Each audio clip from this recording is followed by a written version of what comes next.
জুলাই আগস্টের গণঅভ্যুত্থান দমনে লিথাল ওয়েপন বা প্রাণঘাতী অস্ত্র ব্যবহার এবং হেলিকপ্টার থেকে গুলি ও বোমা ফেলার নির্দেশ দিয়েছিলেন তখনকার প্রধানমন্ত্রী শেখ হাসিনা।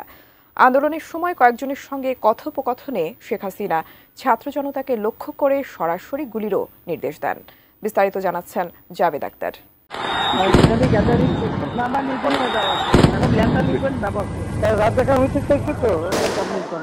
২৪ জুলাই আগস্টে ছাত্র জনতার আন্দোলন দমনের কৌশল ও পরিকল্পনা নিয়ে তখনকার প্রধানমন্ত্রী শেখ হাসিনা বিভিন্ন জনের সঙ্গে ফোনে কথা বলেন। আন্তর্জাতিক অপরাধ ট্রাইব্যুনালের তদন্ত সংস্থা বিটিআরসি, এনটিএমসি ও ডিবি সহ সংশ্লিষ্ট বিভিন্ন সংস্থা থেকে শেখ হাসিনার এমন ৬৯টি অডিও ক্লিপ জব্দ করেছে। সিআইডির ফরেনসিক বিভাগ থেকে সেগুলো পরীক্ষা করে নিশ্চিত হয়েছে যে এসব কণ্ঠ শেখ হাসিনারই। রোজকার সাধারণ খাবার এখন হবে অসাধারণ। প্রাণ স্বাদের মশলা, স্বাদ বাড়ায়, ঘ্রাণ ছড়ায়।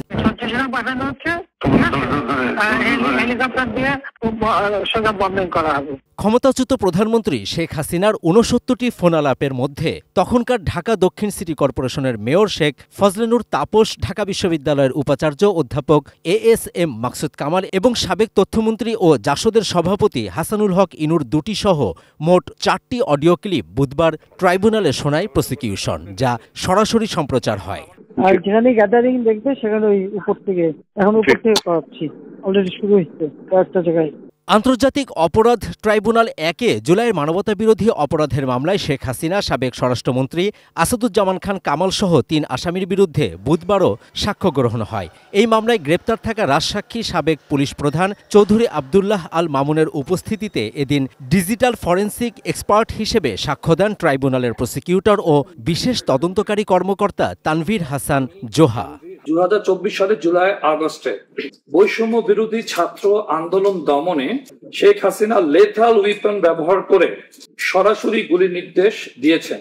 ড্রোন ব্যবহারের মাধ্যমে শনাক্ত করে হেলিকপ্টার ব্যবহার করে গুলির কথাও বর্ণনা হয়েছে।